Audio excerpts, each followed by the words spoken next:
이 성경을 이 책 저 책 두지 마시고 항상 한 권으로 손에 익숙해져야 됩니다. 학교 다닐 때 영어 사전을 자기 영어 사전이 아니면 잘 못 찾지요. 학교 갈 때 영어 사전을 집에 두고 가서 옆에 친구 사전을 빌리면은 잘 찾지를 못합니다. 성경이 딱 손에 익숙해져야 되고 손에 익숙해지면은 잘 찾깁니다. 그리고 가능하면은 요즘 영한대역이 있습니다. 일본어를 잘하시는 분들은 일한대역, 또 영어를 좀 익숙하신 분은 영한대역 찾으셔서 우리 지금 성경이 번역에 조금 문제가 있습니다. 왜냐하면 중국어에서 번역했기 때문에 뜻이 잘 떠오르지 않는 경우가 많습니다. 그럴 때는 그 옆에 영어판이나 일어판이나 보충해서 읽으면은 훨씬 이해가 빠릅니다. 자, 오늘은 성경을 주로 많이 찾겠습니다. 손에 딱 들고 창세기 2장 8절 말씀.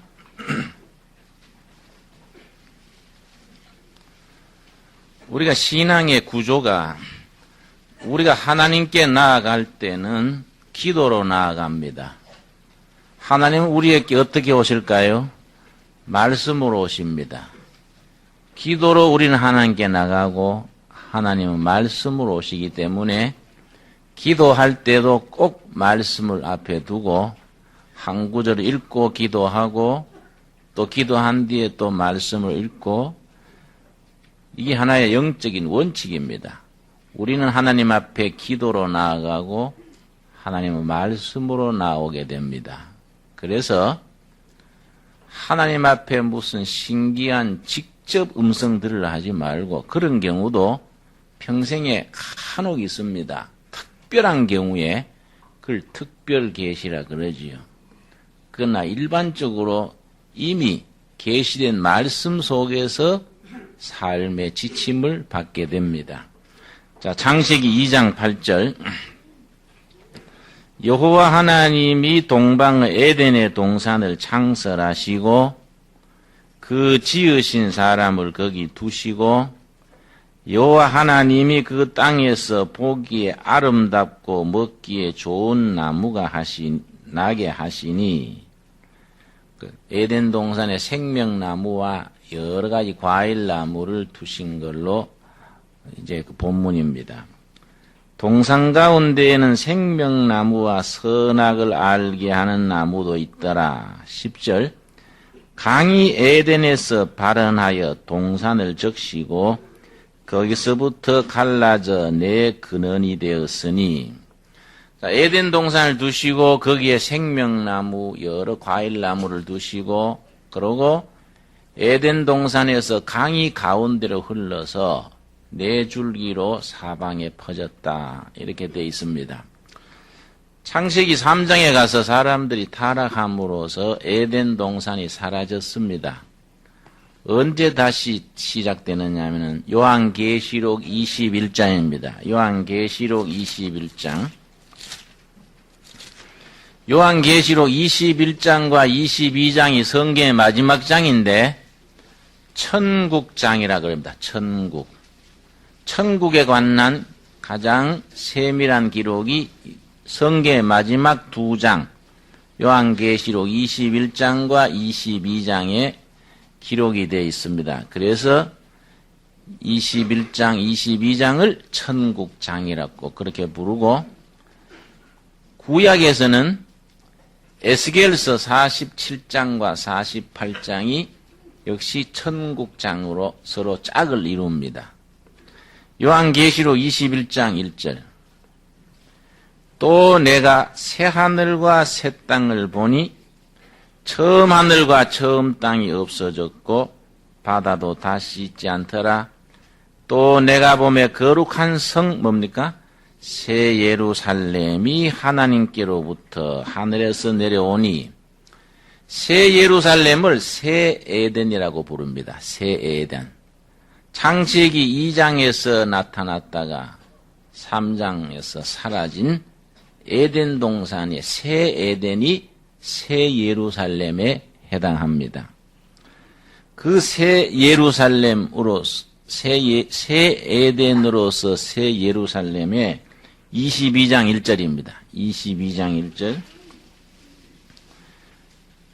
또 저가 수정같이 맑은 생명수의 강을 내게 보이니 에덴 동산에서 동산 가운데를 흐르던 강, 그 강이 나타납니다. 생명수 강을 내게 보이니 하나님과 및 어린 양의 보호자로부터 나서 그 강의 근원이 하나님 예수님이 계시는 보호자의 샘 근원이 있다는 겁니다. 2절. 길 가운데로 흐르더라. 강 좌우에 무슨 나무가 있지요? 생명나무가 있어 12가지 과실을 맺히되, 생명나무 얘기가 창세기 2장에서 에덴 동산에서 나타났다가 사라졌습니다. 성경 마지막 장 요한계시록 22장에 다시 생명나무가 새 에덴으로서의 새 예루살렘에 나타납니다. 그래서 어떤 성경 연구하는 분이 말하기를 성경 이야기는 나무색으로 이야기다. 나무색으로 이야기. 창세기 2장에 나오는 생명나무. 두 번째, 맨 마지막 장 요한계시록 22장에 나오는 생명나무. 가운데 나무 한 그루 더 있다. 갈보리 언덕에 예수님의 십자가 나무. 갈보리 언덕에 예수님의 십자가 나무 밑에 엎드리는 사람, 그 예수님을 믿는 사람은 요한계시록 22장 생명나무의 과일을 먹고 영생을 누릴 것이고, 그 나무에 엎드리지 못하는 자들은 멸망으로 간다. 자, 그렇게 말합니다. 자, 그런데 요한계시록 21장 1절에 새하늘과 새 땅 얘기가 나오지요. 21장 1절 다시 봅니다. 21장 1절 우리 같이 읽겠습니다. 또 내가 새하늘과 새 땅을 보니 처음 하늘과 처음 땅이 없어졌고 바다도 다시 있지 않더라. 새하늘과 새 땅 이야기가 성경의 주황에 있는 이사야서 65장 찾겠습니다. 이사야서 65장. 이사야 65장의 새하늘과 새 땅 이야기가 거기에 등장합니다. 17절 말씀. 1046페이지. 이사야 65장 17절 말씀.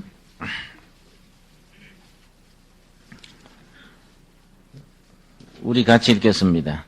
보라, 내가 새하늘과 새 땅을 창조하나니 이전 것은 기억되거나 마음에 생각나지 아니할 것이라. 제가 읽습니다. 18절. 너희는 나의 창조하는 것을 인하여 영원히 기뻐하며 즐거워할지니라. 병들고 부패하고 썩어진 옛 땅은 취소되고 새하늘과 새 땅을 창조한다. 두 가지 이론이 갈라집니다.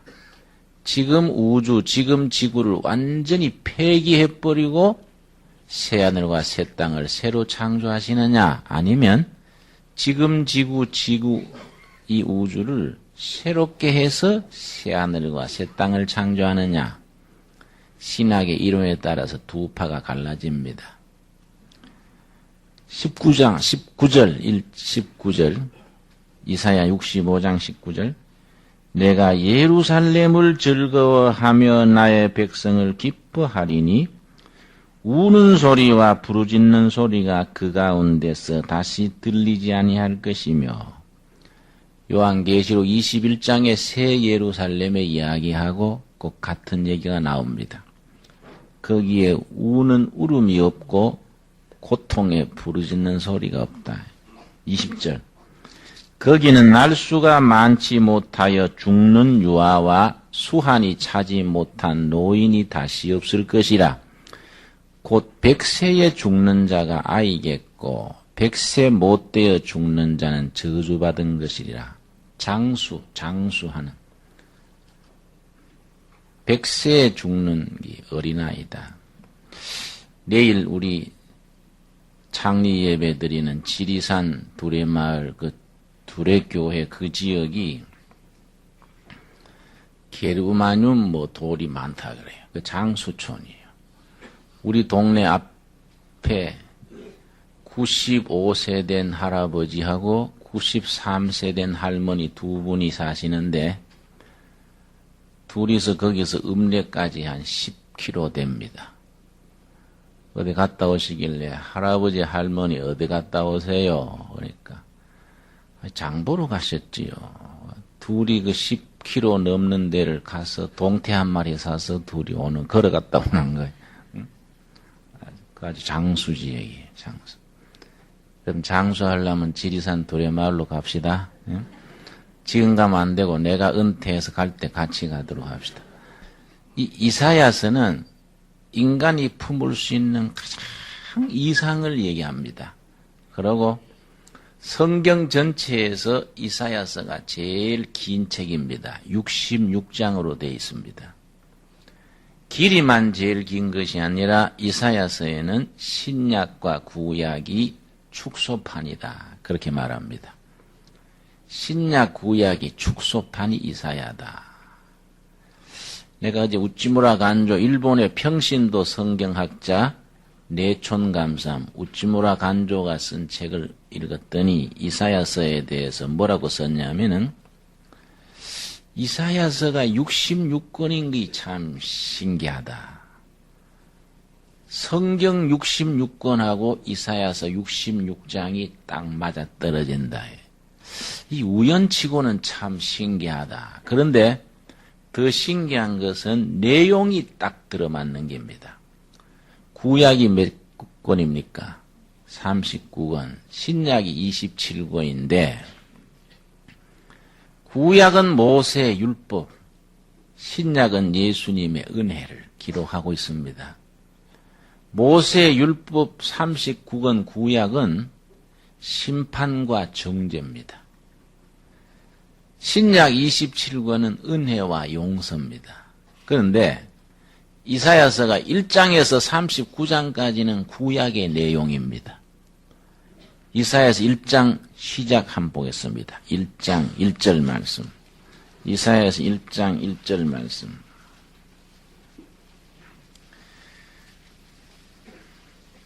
자, 1장 2절을 봅니다. 이사야 1장 2절. 하늘이여 들으라, 땅이여 귀를 기울이라. 여호와께서 말씀하시기를 내가 자식을 양육하였거늘 그들이 나를 거역하였도다. 하나님을 떠난 백성에 대한 정죄. 그리고 끝에 가서 19절 말씀. 19절 20절이 모세의 율법의 핵심이 됩니다. 너희가 즐겨 순종하면 땅의 아름다운 소산을 먹을 것이요 너희가 거절하여 뭐하면 배반하면 칼에 상 키우리라 여호와의 입의 말씀이니라. 이래서 1장에서 39장까지는 쭉 정죄와 심판에 대한 얘기가 쫙 나오는데 39장 끝나고 40장 딱 들어가면 완전히 분위기가 신약의 분위기로 바뀌어버립니다. 40장 1절 보겠습니다. 40장 1절.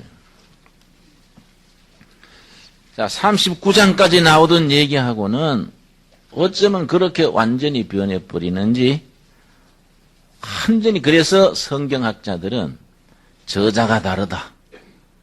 같은 저자가 썼는데 어떻게 이렇게 다를 수 있냐. 그래서 40장부터는 다른 사람이 썼다. 그렇게 말합니다. 근데 저는 그렇게 생각 안 하고 같은 저자인데 세계가 다른 거이지요. 차원이 달라지는 거이지요. 40장 1절. 너희 하나님이 가라사대 너희는 위로하라. 내 백성을 위로하라. 심판과 정죄. 하나님을 배반한 백성들에 대해서 하나님의 진로의 얘기가 쫙 나오다가 40장 딱 들어가면 위로하라. 내 백성을 위로하라.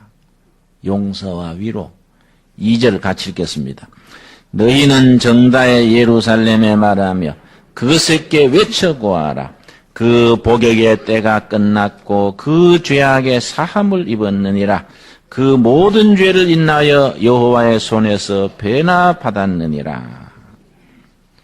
너희 이제 정죄의 시대는 끝났다. 하나님의 위로와 평화와 용서의 시대가 거기서 열리는 겁니다.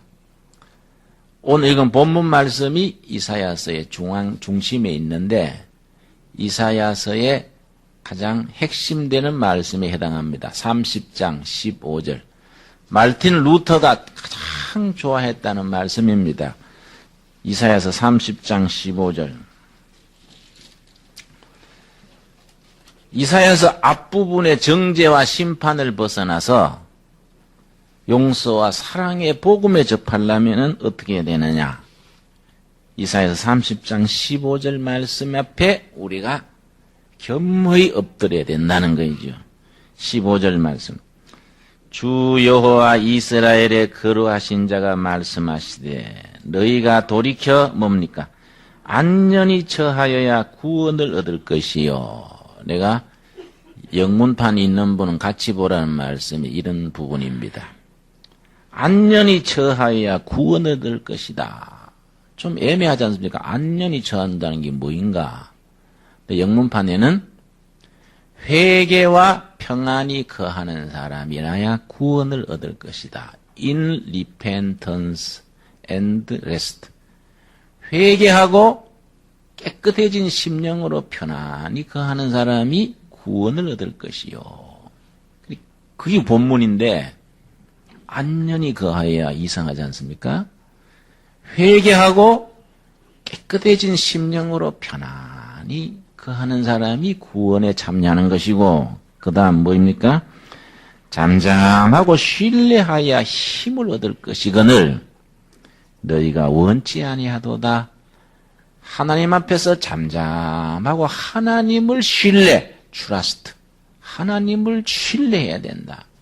이사야 선지가 언제 이 말을 하느냐 하면은 그 당시에 나라의 국론이 둘로 완전히 갈라졌습니다. 양대 강대국, 북쪽에 바벨론이 있고 남쪽에 애굽이 있습니다. 바벨론은 신흥대국이고 애굽은 옛 끼우러져가는 대국입니다. 유대 나라 국민 지도자들 중에 두 파로 갈라진 겁니다. 바벨론에 붙어야 산다. 아니다. 우리는 전통적으로 애굽에 줄 서야 된다.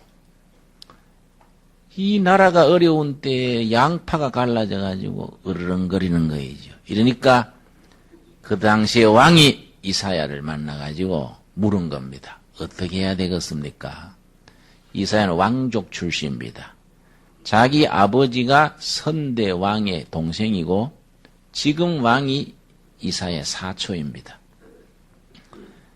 아주 귀족 출신, 왕족 출신 이사야. 그래서 교육을 제대로 받았기 때문에 전 세계 문학 중에 아름다운 문학의 기준으로 이사야서를 잡습니다.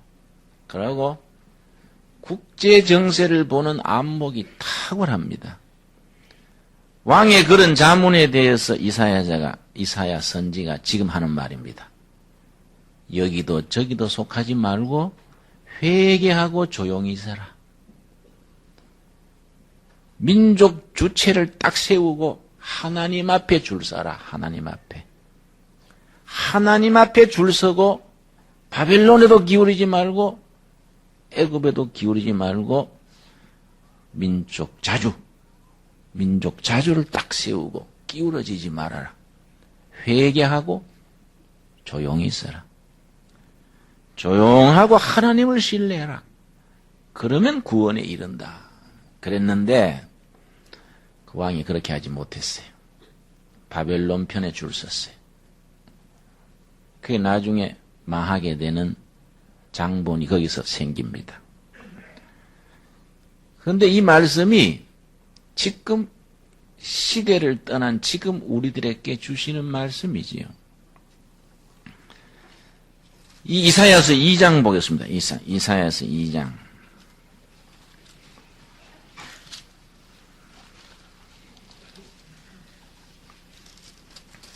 자, 1장에서 심판과 정죄를 쭉 말씀하시다가 그 역사에 망하는 역사를 미리 쭉 얘기하다가 희망을 보여주는 겁니다. 2장 2절 말씀.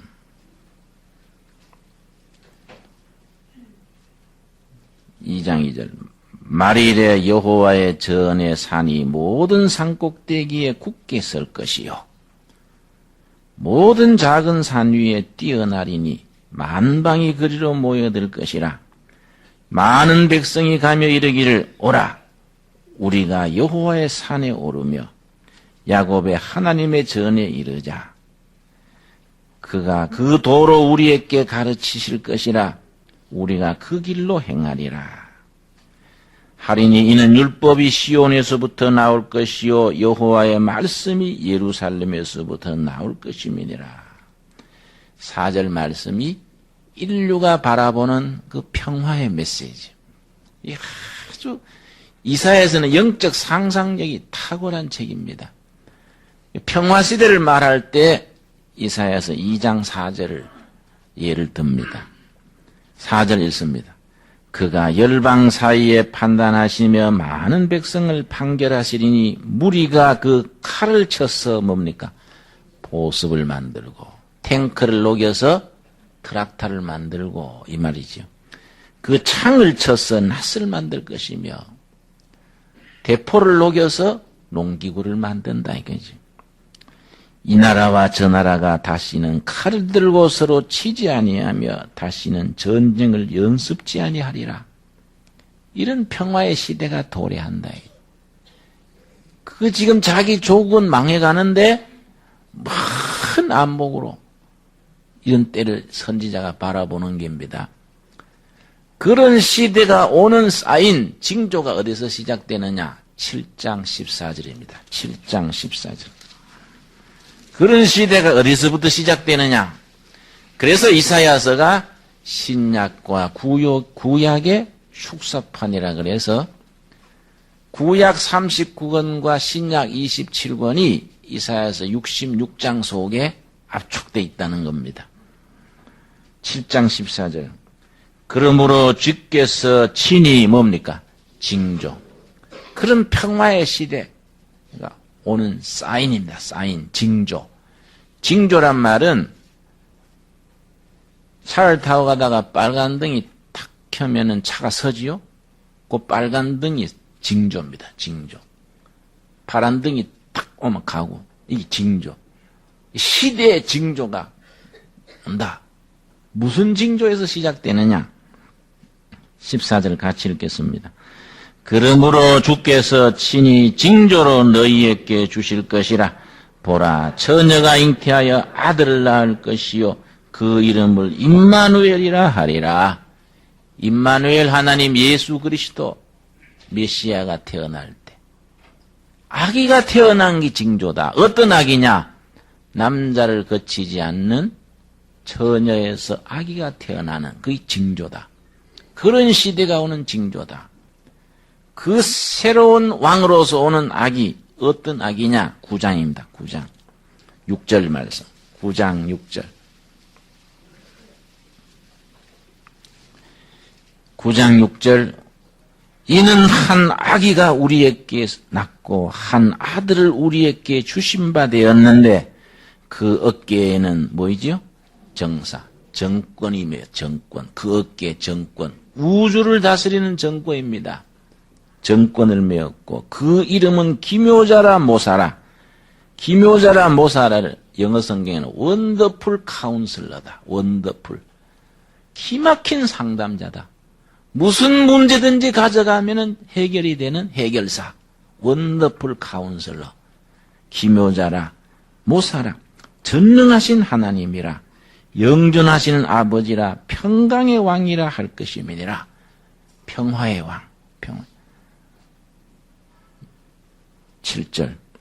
그 정사와 평강의 더함이 무궁하며 또 다윗의 위에 앉아서 그 나라를 굳게 세우고 그 아기 왕이 어떤 모습으로 오느냐에 대해서 이사야서 11장 1절 말씀. 지금 신약에 오실 예수님을 이사야에서 지금 계속 말하는 겁니다. 그래서 신약과 구약이 이사야서에 한꺼번에 들어있다 그 얘기지요. 11장 1절. 이새 줄기에서, 이새는 누굽니까? 다윗 왕의 아버지지요. 그 다윗 왕가의 왕통을 말. 다윗 왕가의 왕통. 이때는 지금 다윗 왕가 유다가 완전히 망해서 끼우러져가는 시대인데 아니다. 이새 줄기 다윗 왕가에서 왕이 온다. 이새 줄기에 산 싹이 난다. 싹은 뭘 말하겠습니까? 아기로 오시는 새로운 왕. 새 에덴, 새 예루살렘의 왕. 한 싹이 나며 그 뿌리에서 한 가지가 나서 결실할 것이요. 요 과정이 4단계인데 개인이나 시대나 교회가 성숙 성장돼가는 4단계가 이 속에 들어있습니다. 대단히 중요합니다. 영적인 거나 모든 것이 과정이 있는 겁니다. 과정. 우리는 과정을 무시해요. 한 교회도 한 자녀도 이런 과정을 거쳐서 성숙돼 가는 겁니다.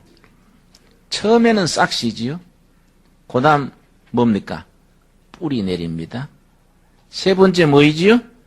가지가 뻗습니다. 네 번째 열매 맺는 것인데 우리는 처음부터 열매부터 맺으려니까 영적인 과정을 안 밟았기 때문에 이게 안 되는 거예요. 1장 1절 우리 다시 같이 읽겠습니다. 이새 줄기에서 한 싹이 나며 그 뿌리에서 한 가지가 나서 결실할 것이요. 이해가 갑니까? 첫 단계는 뭐라고요? 싹입니다. 싹. 두 번째는 뭡니까? 뿌리 내리고. 세 번째 가지가 뻗고. 네 번째 열매. 우리 교회는 이제 뿌리 내리기 시작하는 겁니다. 뿌리 내리기. 싹이 이제 터서 7년 만에 싹이 제대로 터서 뿌리 내리기 시작하지요. 한 10년 더 지나면 가지가 뻗어서 한 30년 뒤에 열매 거두지요. 우리 두레교회 1세대입니다. 우리 시대에 열매 거둘러 하면 안 돼요.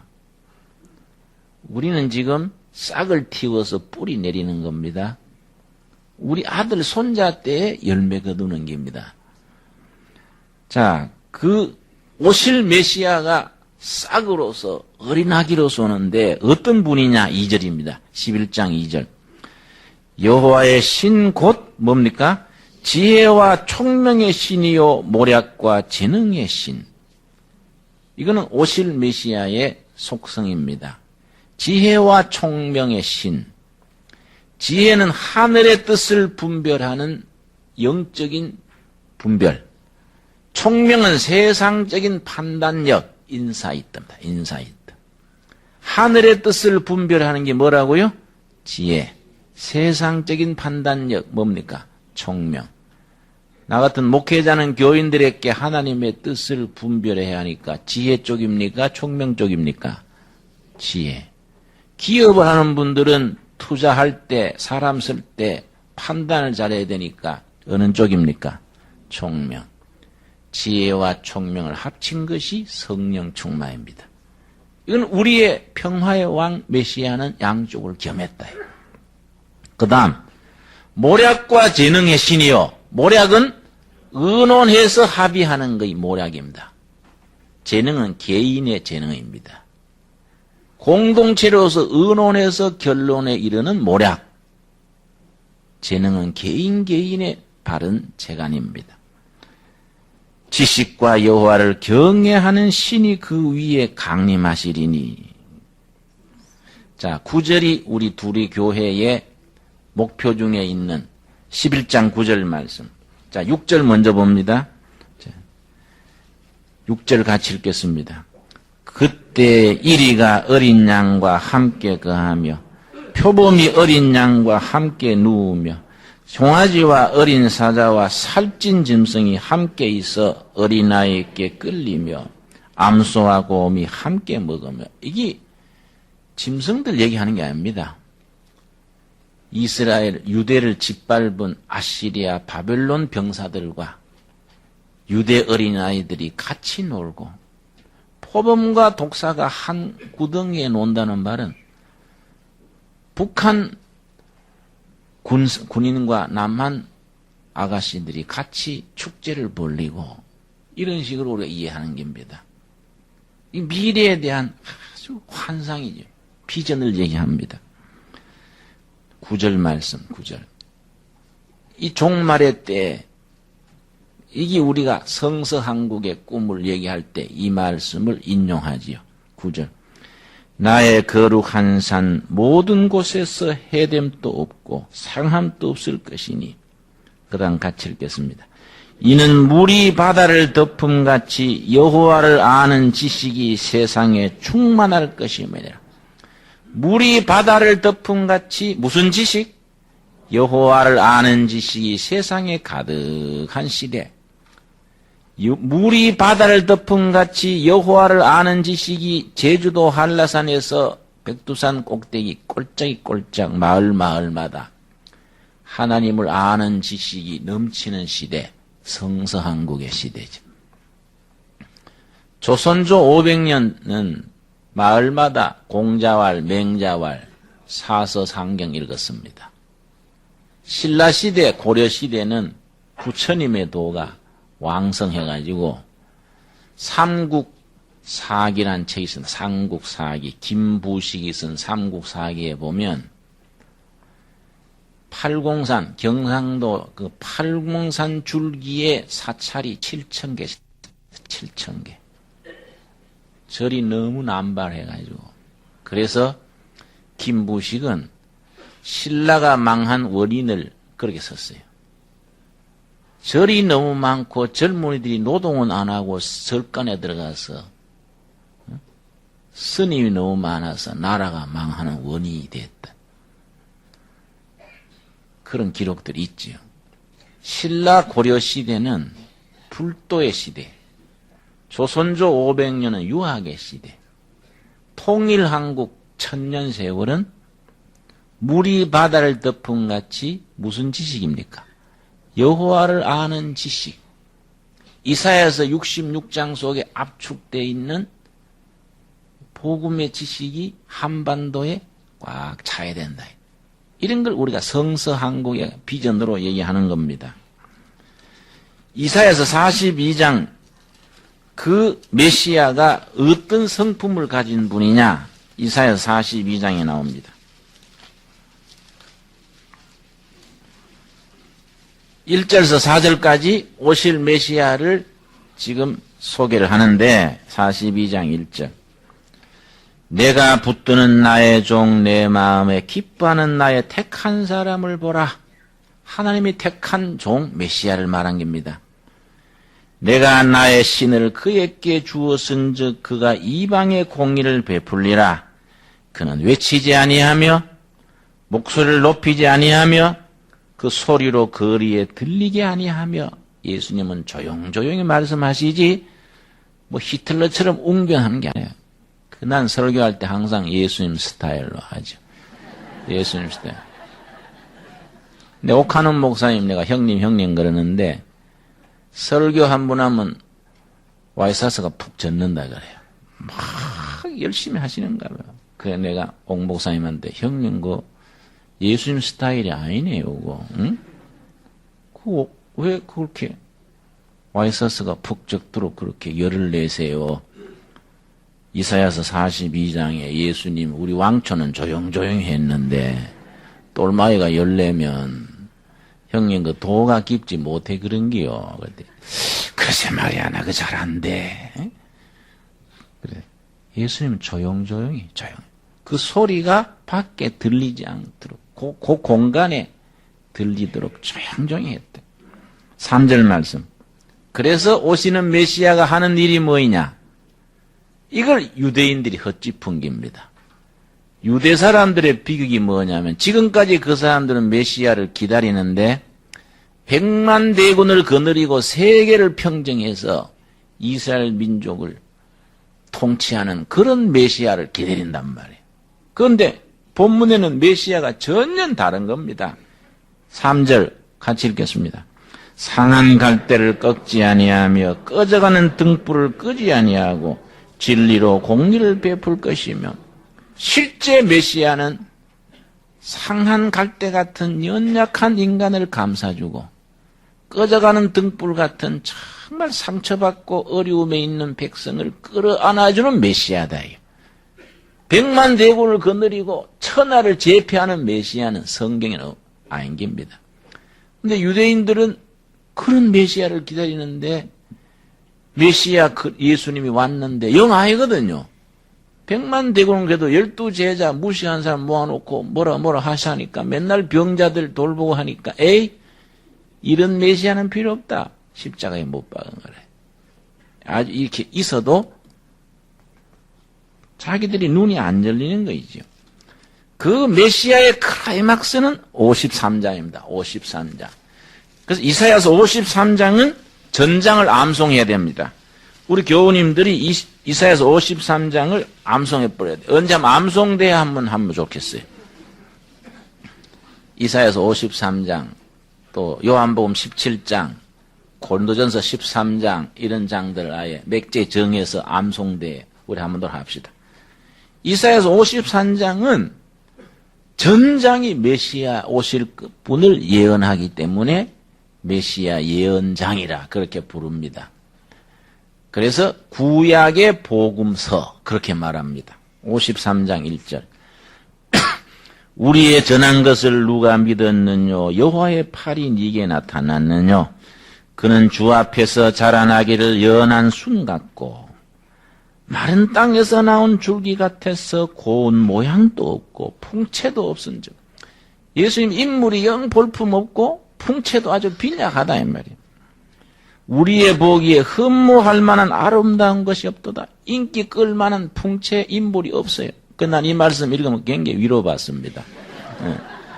내가 예수님 스타일이라서 괜찮다. 목사가 뭐 예수님처럼 생겨야지 뭐 최무료의 스타일로 쫙 빠졌다고 좋은 게 아니다. 안 그렇습니까? 많이 위로들 받으시길 바랍니다. 3절 말씀. 그는 멸시를 받았다. 사람들도 왕따 당했다 이 말이지.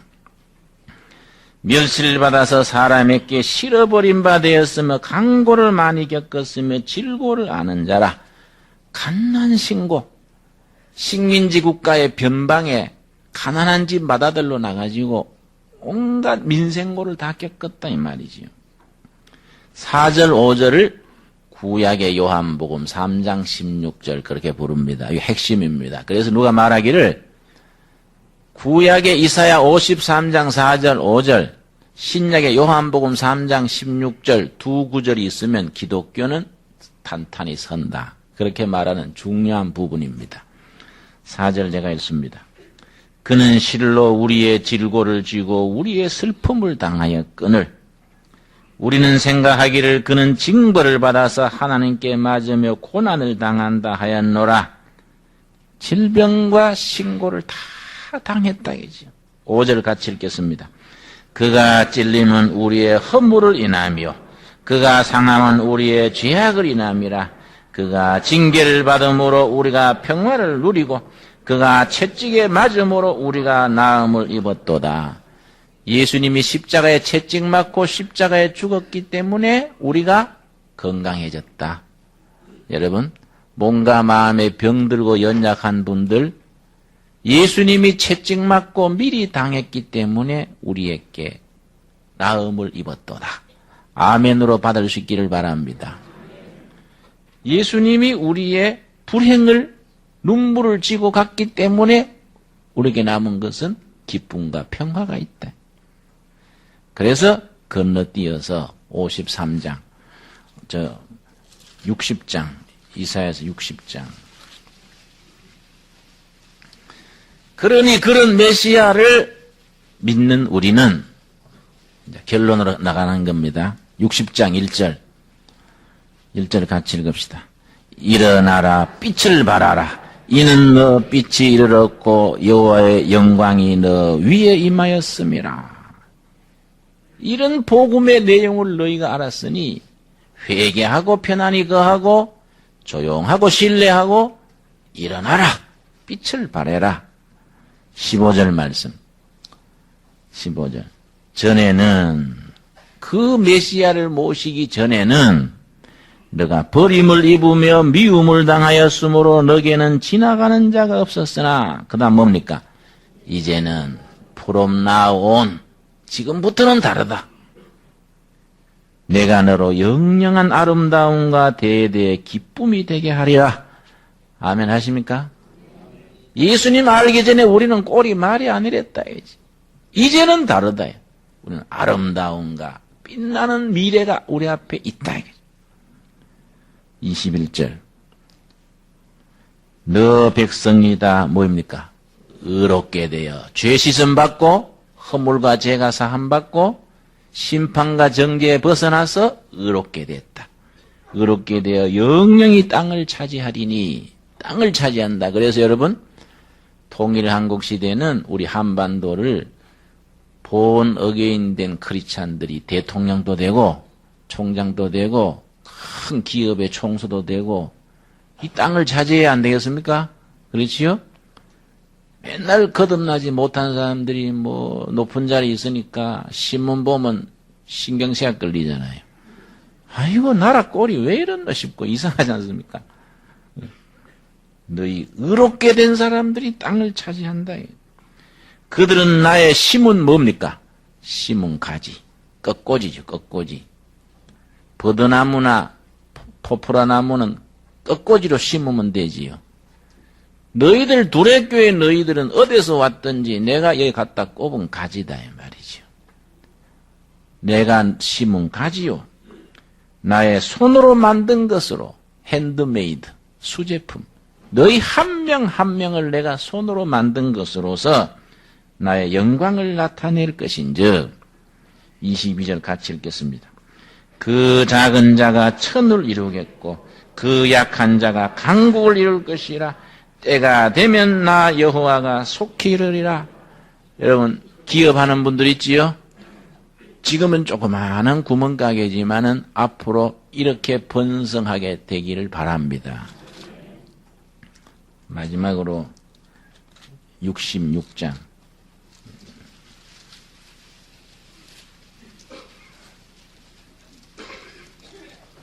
12절 말씀 12절 말씀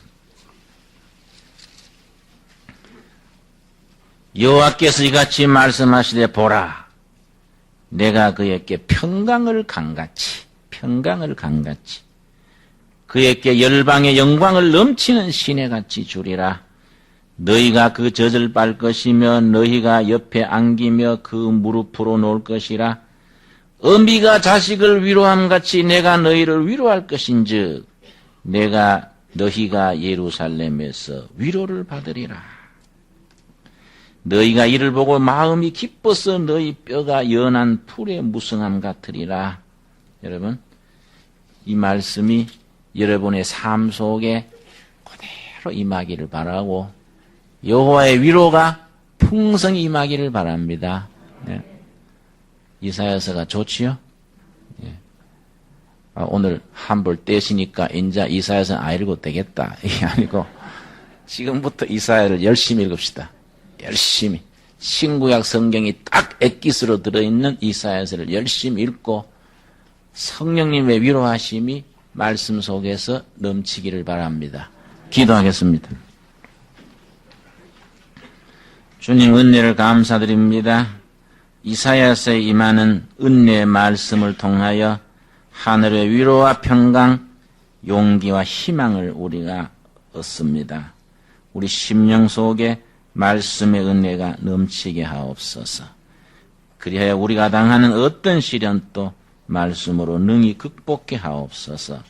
예수님 이름 받들어 기도드렸사옵나이다. 아멘.